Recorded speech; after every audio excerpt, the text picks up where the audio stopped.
அன்பானவர்களே, இன்னைக்கு நம்மளுடைய சிந்தனைக்குள்ளார போகக்கூடிய விஷயம் ஓஷோ கிட்ட முன்வைக்கப்பட்ட ஒரு கேள்விதாங்க.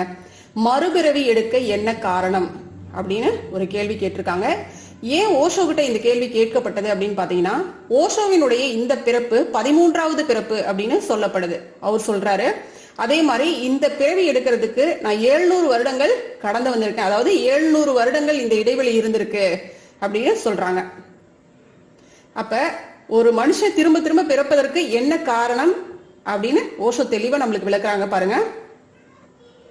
அந்த இடைப்பட்ட இடைவெளியில் எந்த ஆசையும் ஏற்படவில்லை, ஆனால் இறக்கும் பொழுது ஆசை ஏற்படும். அந்த கடைசி நேர ஆசைகளில் கூட நீங்கள் உங்கள் உடலில் வாழ்ந்து கொண்டுதான் இருக்கிறீர்கள். உயிரற்ற உடலில் ஆசை நிகழாது. ஆமாம், இறக்கும் போது ஏற்படும் ஒரு வாழ்க்கையின் கடைசி ஆசை புதிய வாழ்க்கையின் முதல் ஆசையாக மாறுகிறது. ஆனால் அந்த இடைவெளியில் எந்த ஆசையும் ஏற்படாது.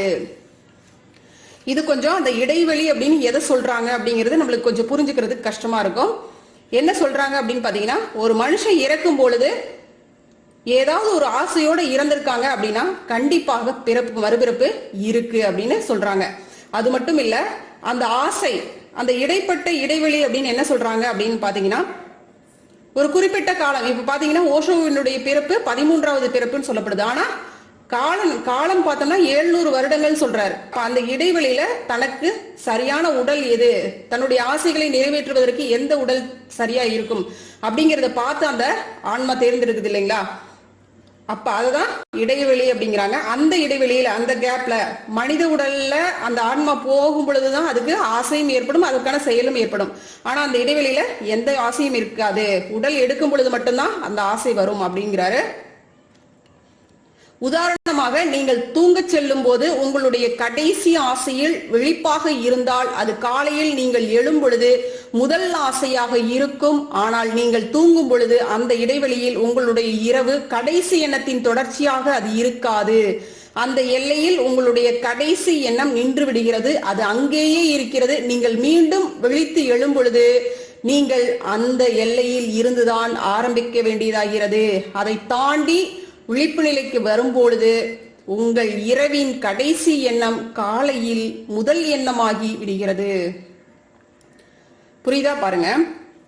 நம்ம தூங்க போறோம். தூங்க போறதுக்கு முன்னாடி ஒரு எண்ணத்தை போட்டுட்டு தூங்குவோம் இல்லைங்களா. நாளைக்கு அந்த வேலையை பண்ணிடணும் இல்லையா, நம்மளை யாரோ திட்டாங்க, அவங்க யாரோ நம்மளை துன்பப்படுத்திட்டாங்க, அவங்களுக்கு அது மாதிரி ஒரு ஏதோ ஒரு எண்ணம் நம்மளுடைய எண்ணத்துல உதிக்குது. அதோடய அப்படியே தூங்க போயிடுறோம். காலையில எழும் பொழுது அதே எண்ணம் தான் நம்மளுக்கு முதல் எண்ணமாக தோன்றும் அப்படிங்கிறார். நடுவுல நம்ம அந்த தூங்கி கொண்டு இருக்கிறோம் இல்லைங்களா, அந்த தூக்கத்துல இருக்கிறோம் இல்லைங்களா, நடுவுல ஒரு 5-6 மணி நேரம் அந்த இடைவெளியில தூங்கிட்டு இருக்கிறோம் இல்லைங்களா, அந்த இடத்துல உங்களுக்கு எந்த எண்ணமும் இருக்காது. அதுதான் ஓஷோ சொல்றாங்க பிறப்பு. அந்த ஆன்மா உடல் எடுக்குது இல்லைங்களா, அந்த பிறப்புல அந்த இடைவெளியில எந்த விதமான ஆசையும் நிகழாது. அந்த ஆசை எங்க இருக்குங்க, முதல் ஒரு உடல் எடுத்து அது வாழ்ந்து முடிஞ்சு அது இறக்கும் பொழுது ஒரு ஆசை இருந்திருக்கும் இல்லையா, அது அங்கேயே தேங்கிதான் நிற்கும். இன்னொரு உடல் எடுக்கும் பொழுது அது எத்தனை வருஷம் கழிச்சு எடுத்தாலும் சரி, அப்பதான் மறுபடியும் அந்த எண்ணம் அந்த ஆசை இயங்க தொடங்கும் அப்படிங்கிறாங்க. அதே போலதான் எப்படி நம்ம இரவுல படுக்கும் பொழுது கடைசியா ஒரு எண்ணம் உதிக்குதோ அந்த எண்ணம் நம்ம தூங்கும் பொழுது வராது. தூங்கி விழித்ததுக்கு அப்புறம் பாத்தீங்கன்னா நம்மளுக்கு எழுந்திருச்சோடனே நம்மளுக்கு அந்த எண்ணம் ஸ்டார்ட் ஆயிரும். அதுதான் அது இயக்கத்துல இருக்காது. அதுதான் இடைவெளி அப்படிங்கிற அந்த ஒரு நிலை நம்மளுக்கு சொல்றாங்க. இது போலத்தான் நீங்கள் இறக்கும் பொழுதும் ஏற்படுகிறது. அப்பொழுதுள்ள உங்கள் கடைசி எண்ணம் உங்களுடைய மறுபிறவியின் முதல் எண்ணமாகிறது. இந்த இரண்டு வாழ்க்கைக்கிடையில் உள்ள ஒன்றுமற்ற நிலையில் வாழ்வில் உள்ள அனைத்தும் காலமும் முடிவுக்கு வந்துவிடுகிறது. ஆகவே நான் 700 வருடம் என்று சொல்லும் பொழுது அது இடைவெளியில் ஞாபகம் இருப்பது இல்லை. ஏனெனில் அந்த இடைவெளியில் காலமும் கிடையாது. காலம் அடிப்படையில் அநேக நிகழ்ச்சிகளை கொண்டது. எதுவும் நிகழாவிட்டால் நீங்கள் காலத்தில் பிரஜையாக இருக்க முடியாது. உங்களால் அது முடியாது. இடப்பிரஜையும் கூட மறைந்துவிடும். ஒரு வாழ்க்கைக்கும் அடுத்த வாழ்க்கைக்கும் இடையில் எந்த கனவும் கிடையாது. ஓஷோ கிட்ட ஒரு கேள்வி முன் வச்சாங்க. இந்த பிறவி எடுக்கிறதுக்கு உங்களுக்கு 700 வருடம் ஆகியிருக்கு, அதுவும் 13வது பிறப்புன்னு சொல்றீங்க. அப்ப இதுக்கு முன்னாடி நடந்த பிறப்புகள்லாம் உங்களுக்கு ஞாபகம் இருக்கா அதில் நடந்த சம்பவங்கள்லாம் உங்களுக்கு ஞாபகம் இருக்கா அப்படின்னு கேக்குறாங்க. இல்ல, எனக்கு எதுவுமே இல்ல. ஏன்னா அந்த இடைவெளி அப்படிங்கிற அந்த இடத்துல நம்மளுக்கு எதுவுமே ஞாபகம் இருக்காது. நம்மளுக்கு முன்னாடி எப்படி நம்ம இரவுல தூங்கும் பொழுது கடைசியாக இருக்கக்கூடிய அந்த எண்ணம் மட்டும் நம்மளுக்கு ஞாபகம் இருக்கோ, அது போல அடுத்த பிறப்பு எடுக்கும் பொழுது அந்த கடைசி எண்ணம் மட்டுமே, அந்த கடைசி ஆசை மட்டுமே நம்மளுக்கு எண்ணத்தில் இருக்கும். நம்மளுடைய வாழ்க்கை, அதாவது அடுத்த பிறப்பின் நோக்கமே என்னங்க? அந்த ஆசை மட்டும்தான். அந்த ஆசையின் காரணமாக மட்டுமே மறுபிறவி அப்படிங்கிற ஒரு விஷயமே நடக்குது. அது ஏன் சாத்தியம் இல்லை என்றால், கனவு காண்பதற்கு கூட உடல் தேவையாக இருக்கிறது. உடல் இல்லாமல் உங்களிடம் எந்த அனுபவமும் ஏற்படாது. இந்த உடலில் தான் அனுபவம் ஏற்படுத்தக்கூடிய சகல கருவிகளும் இருக்கின்றன. நீங்கள் ஒரு பிறவிக்கும் அடுத்த பிறவிக்கும் இடைப்பட்ட வெளியில் பிரங்கையாக இருந்தால் நீங்கள் உங்களுடைய பிரங்கை தன்மையில் நன்றாக இருக்கிறீர்கள் என்று அர்த்தம். வேறு எதுவும் இல்லை, எந்த எண்ணமும் இல்லை, எந்த ஆசையும் இல்லை. கடைசி ஆசையை தவிர, இந்த கடைசி ஆசையை தவிர வேறு எதுவும் உங்களை பாதிக்காது. அதுதாங்க கடைசியா என்ன ஆசை இருக்கோ அது மட்டும்தான் விஷயம். மறுபிறப்புக்கு காரணம் அதுதான், வேற எதுவுமே நம்மளை பாதிக்காது. அதே மாதிரி ஏற்கனவே நம்மளுக்கு நடந்த அனுபவங்கள், சம்பவங்கள் எதுவும் நம்மளுக்கு ஞாபகத்துல இருக்காது. அந்த கடைசி ஆசையின் பாதிப்பு செயல்படக்கூடியது.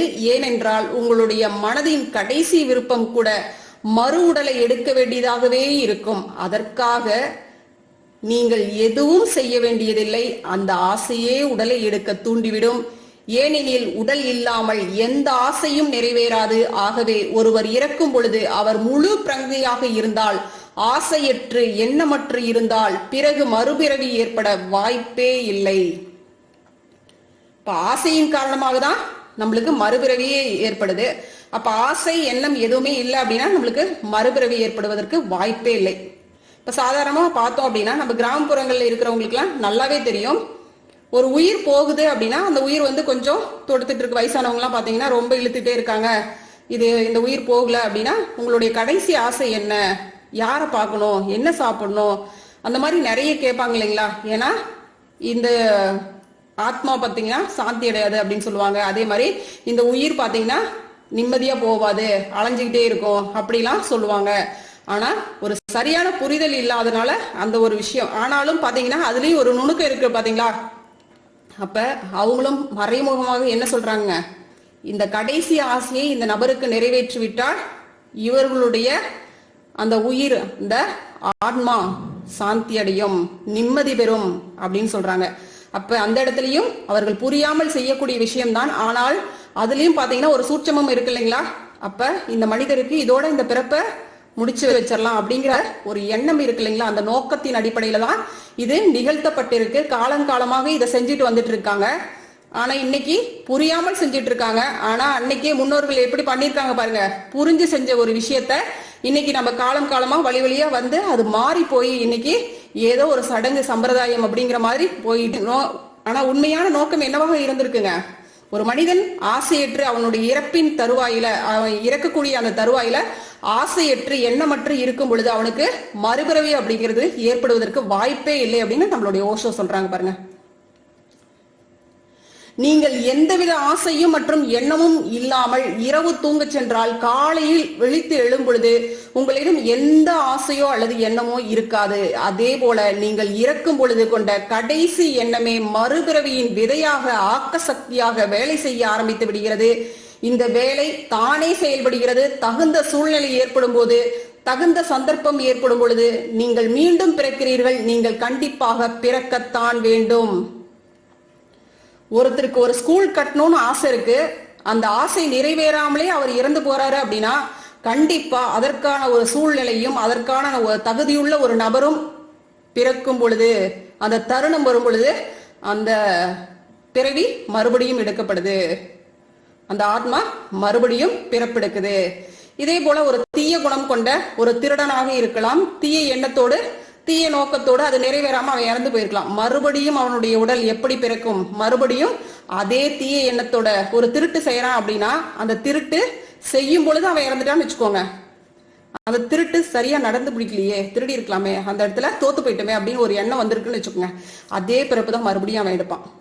அப்ப அவனுக்கு எவ்வளவு பிறவி இருக்குன்னு பாத்துக்கோங்க. ஒரு நல்ல நோக்கத்தோட இறந்து போறவங்களுடைய பிறப்பு பாத்தீங்கன்னா சீக்கிரமாவே முடிஞ்சு போயிடும்.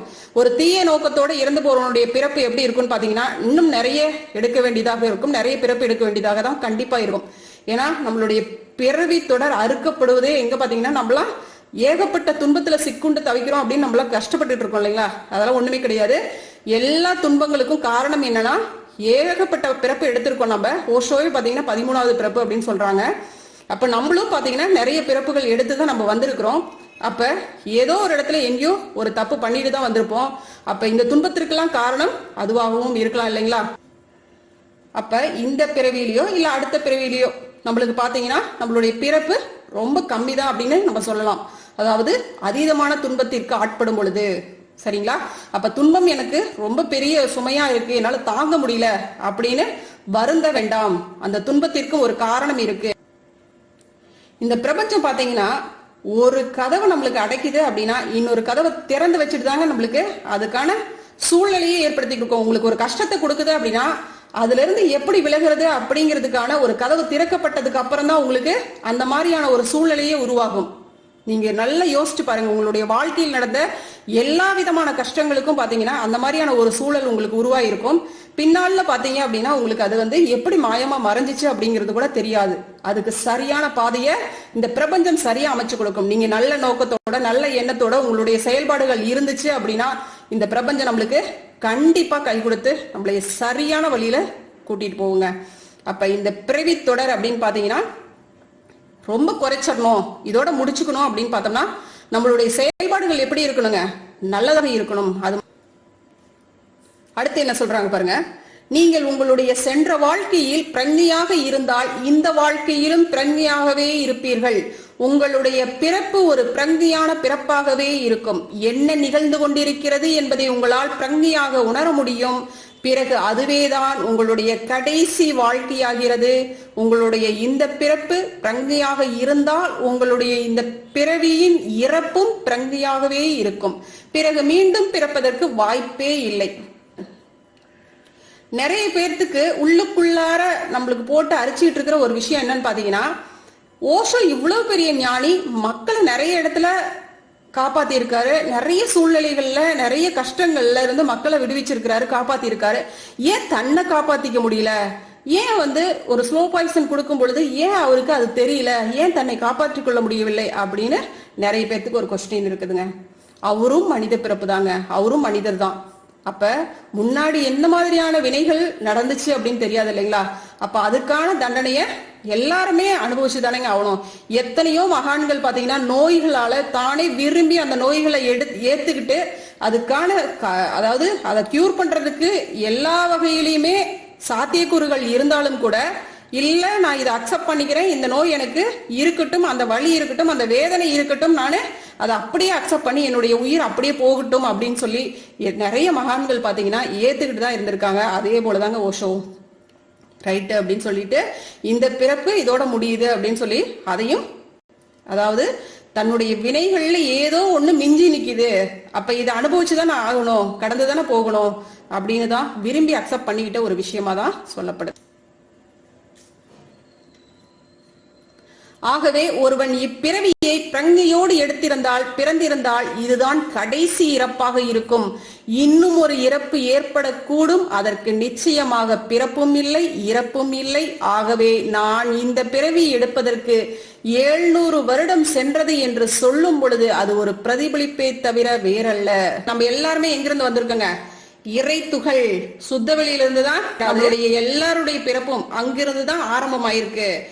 அப்ப எந்த இடத்திலிருந்து ஒரு உயிர் வந்திருக்கோ அப்ப அதனுடைய தன்மையை அடையாமல் இந்த பூமியில அது அந்த ஒரு வந்த நோக்கம் என்னவாக இருக்கும் அப்படின்னு பாத்தீங்கன்னா முழுமை பேரு அப்படின்ற ஒரு விஷயத்துக்காக தான். அப்ப அந்த முழுமை பேரை அடையாமல் கண்டிப்பாக எந்த பிறவியும் முழுமையே அடையாது. அது இன்னும் எத்தனை பிறப்பு எடுக்கும் அப்படிங்கிறது நம்மளால சொல்ல முடியாது.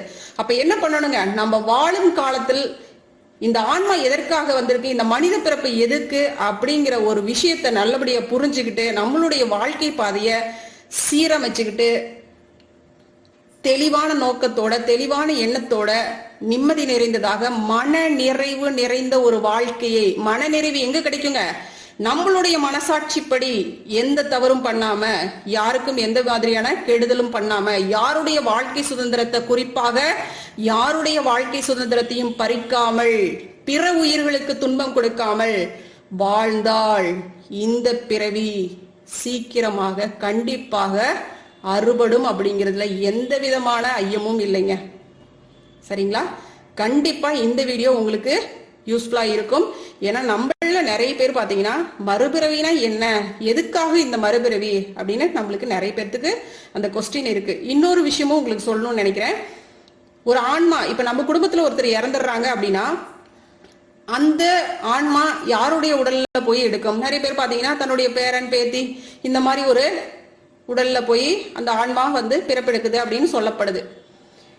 என்ன பண்றாங்க, என்ன சொல்றாங்க ஞானிகள், மகான்கள்லாம் என்ன சொல்றாங்க அப்படின்னு பாத்தீங்கன்னா, இந்த ஆன்மா அதாவது இறக்கும் பொழுது அதுக்கு ஒரு ஆசை இருக்கு இல்லைங்களா? அப்ப அந்த ஆசை இந்த குடும்பத்துல முதல்ல பார்க்கும். யாரு எந்த உடல் எடுக்கலான்னு ஃபர்ஸ்ட் அது யாரை வந்து குறிப்பிட்டு சூஸ் பண்ணும் அப்படின்னு பாத்தீங்கன்னா, தன்னுடைய குடும்ப நபர்கள்ல தான் சூஸ் பண்ணும் அப்படின்னு சொல்றாங்க. வெளியில போய் தேடாது. அதாவது இந்த குடும்ப நபர்கள்ல யார் தன்னுடைய ஆசையை நிறைவேற்றக்கூடிய வகையில தகுதியுள்ள நபராக இருக்கிறார்களோ அந்த உடலில் இந்த ஆன்மா சென்று சேர்ந்து விடும் அப்படின்னு சொல்லப்படுதுங்க. ஓகேங்களா? அப்ப பாத்தீங்கன்னா ஒரு காலகட்டத்துல பாத்தீங்கன்னா இவர் வந்து என்ன, அவங்க தாத்தா மாதிரியே பண்றாங்க அப்படி எல்லாம் சொல்லுவாங்க இல்லைங்களா? அப்ப அதுதாங்க விஷயம். இப்ப அவங்களுடைய நோக்கம் நிறைவேறாம, இப்ப நல்லா படிக்கணும்னு நினைச்சிருக்கலாம், படிக்க முடியாம போயிருந்திருக்கலாம். ஒரு நல்ல அப்பா அம்மா கூட நல்லபடியா வாழ்ந்திருக்கணும்னு நினைக்கலாம், அவங்களுடைய அப்பா அம்மா பாத்தீங்கன்னா சின்ன வயசுலயே இறந்திருக்கலாம். அப்ப ஒரு நல்ல தாய் தகப்பனுக்கு ஒரு மகனாக பிறந்து, ஒரு மகளாக பிறந்து வாழ்க்கையில நிறைய சாதனைகளை புரிய வேண்டும் அப்படிங்கிற ஒரு ஆசை இருந்திருக்கலாம். அப்ப அந்த மாதிரியான ஒரு நபரை அந்த ஆன்மா தேர்ந்தெடுக்கும் இப்படிதான் சொல்றாங்க. ஏன்னா நம்மளுக்கு எல்லாம் மறுபிறவி இவங்க எப்படி பிறந்திருப்பாங்க, அந்த ஆன்மா நம்மளுக்கு ரொம்ப நம்ம உயிரா நேசிச்சிட்டு இருப்போம். நம்ம அப்பா அம்மா யாராவது இறந்துட்டாங்கன்னா ரொம்ப கஷ்டமா இருக்கும். அப்ப நம்மளுடைய குடும்பத்துலதான் ஒரு நபராக அவங்க இருக்கிறாங்க அப்படிங்கிற ஒரு எண்ணத்தோடய நம்ம வாழ்ந்துட்டு இருப்போம். ஆனா அது எப்படி அப்படிங்கிற ஒரு கொஸ்டின் இருக்கும் இல்லைங்களா? அது இந்த முறையில தான் அப்படின்னு சொல்றாங்க. சரிங்களா? வாழ்க வளமுடன். அருட்பேராற்றலின் அன்பு கருணையினால் நாம் அனைவரும் நல்ல உடல் நலம், நீலாயுள், நிறைவான செல்வ வளம், உயர்வான புகழ், மெய் ஞானத்தோடு நல்லதொரு வாழ்க்கையை நலமுடனும் வளமுடனும் வாழ்வோம். வாழ்க வளமுடன். நன்றி.